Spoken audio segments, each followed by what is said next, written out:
Hello chosen friends, welcome to my channel.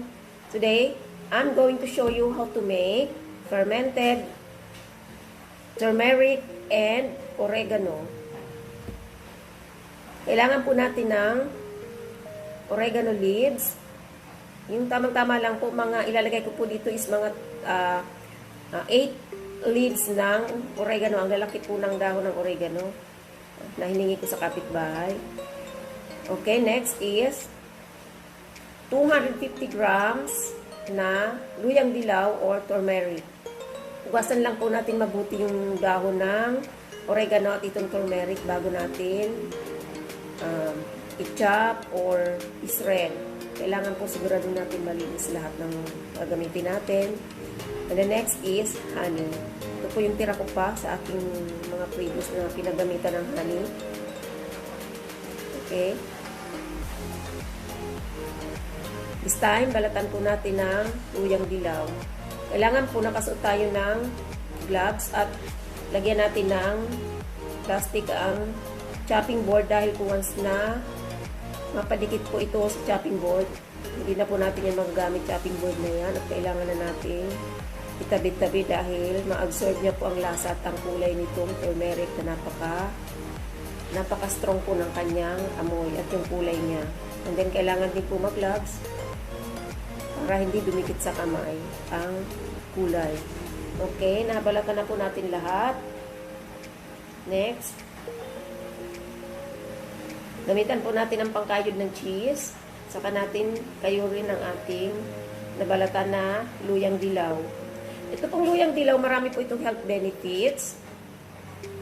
Ito po ay napaka-active sa kanyang natural compound na curcumin.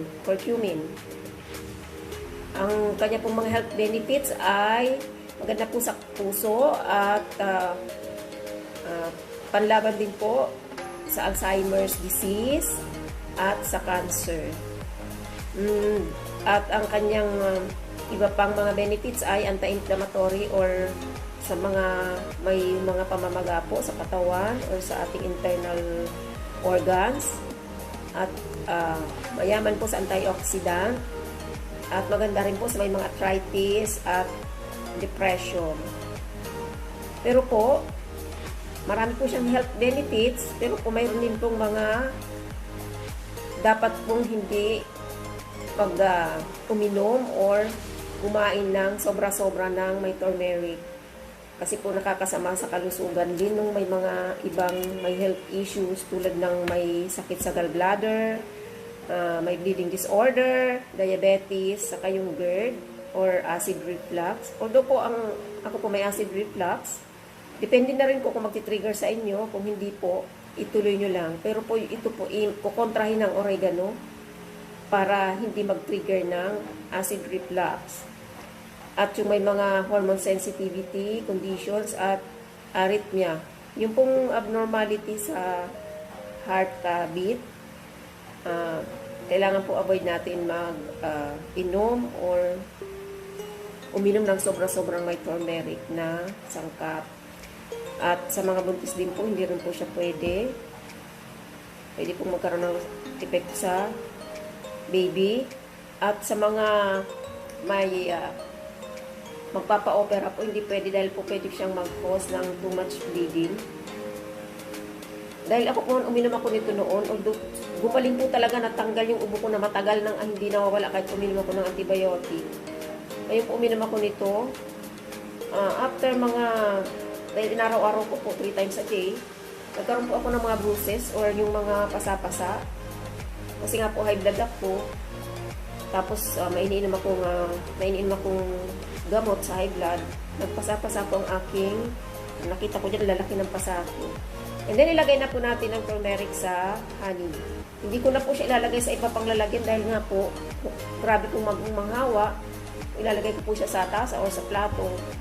Mahirapan po ako maglinis. So, diretso ko na siya dito sa jar na may honey. Kaya po, hindi po lahat ng herbal medicine ay porque natural siya, basta-basta na lang tayo iinom. Yung may mga diabetes po, hindi po ito po pwede na sobra-sobra. Kasi po, Pwede po siyang biglang magpabagsak ng blood sugar. Ang diabetic po kasi, pag biglang bumaba ang blood sugar, mas delikado po kaysa doon sa mataas. Kaya kailangan po may precaution lagi tayo sa pag-inom ng mga may sangkap ng turmeric or yung ganito na sobra-sobra. Ito po ang gagamitin dito, mga 1 teaspoon, ilalagay natin sa mainit na tubig. At yun po ang inumin natin 3 times a day para po sa ubo at saka sa sipon. Kaya haluin lang po natin. Ang ganda po ng kulay niya o dilaw na dilaw. Next, i-chop po natin ang oregano. Ang lalaki po nito. Sobrang taba nung tanim nilang oregano. Kailangan po hinugasan mabuti para matanggal yung mga alikabok. Kung sa probinsya po, dahil malinis naman doon at walang alikabok, natulad dito sa Manila, kaunting hugas lang po, okay na. Dito po talagang inulit-ulit kong hugasan. Chop po natin ang maliliit. Ang oregano po ay marami din pong health benefits. Natural antibiotic at nakakatulong po sa pagpababa ng kolesterol, antioxidant din po at yung may mga yeast infection. At yung yun nga po yung may GERD, maganda po ito. Kukontrahin niya po yung sa turmeric na kontra sa may acid reflux or GERD. Kukontrahin po nitong oregano. So, maganda rin po sa may mga anti-inflammatory din po, maganda siya. Pain reliever at anti-cancer. Ito po ay napakabisa po nitong antibiotic, natural antibiotic. At yun naman, ito po wala pong gaanong harmful na side effect. Halos wala po. At kung mayroon lang po tayong allergy sa mga halaman o sa mga herbs na nasa mint family, tulad ng basil, yung tarragon, basta po yung mint family na mga herbs, mga herbal medicine, kung may allergy po tayo, iwasan po natin uminom nito, may oregano. Okay. Ilagay na po natin sa jar ang na-chop natin na oregano. Halu-haluin lang po natin. Yung pong ginawa ko dati, niluto ko po iyon. Pinakuluan ko ng pinakuluan yung itong turmeric saka dahon ng oregano. Sobrang dami po talaga. Siguro ang ginawa ko po is kalahating kilo or halos 1 kilo po yata iyon na turmeric kasi galing yun sa province. Tapos sandamukal na oregano. Pinakuluan ko po ng pinakuluan hanggang umunti yung tubig. Tapos nilagay ko sa isang jar. Yun po yung ginawa kong tea. Kukuha lang po ako ng 1 tablespoon. Tapos ilagay ko sa hot water. Yun na po yung iniinom ko. Pero po talaga, ang tagal bago ako nagkaubo ulit after 4 years. Yung sobrang tagal ng ubo na hindi nawawala sa akin, ito lang po ang nakagamot. Okay, haluin lang po natin mabuti ang oregano leaves. Katapos po nito, ilalagay ko lang sa ref. Tapos pag may mainit na tubig, kukuha po ako ng, hindi ko na po kailangan lagyan ng sugar dahil meron siyang honey. Depende po sa inyo kung gusto nyo dagdagan ng sugar or ng honey pa habang tinitimpla nyo sa isang tasa. Gagawin ko po siyang parang tea. Pero po, dahil nga po uminom ako ng maintenance sa high blood,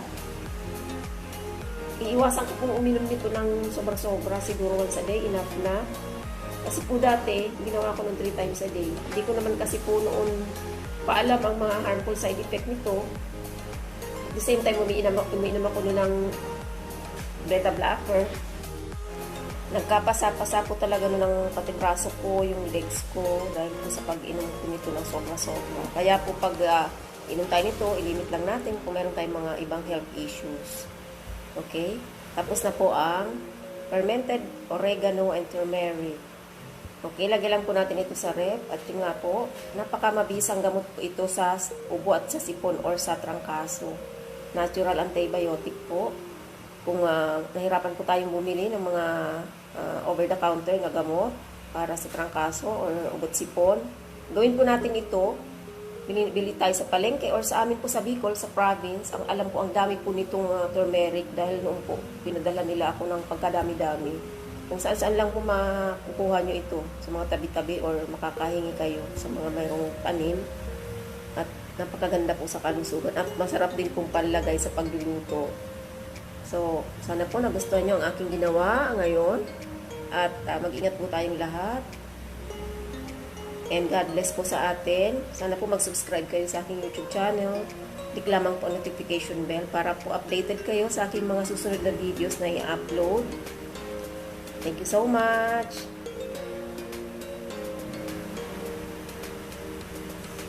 Bye!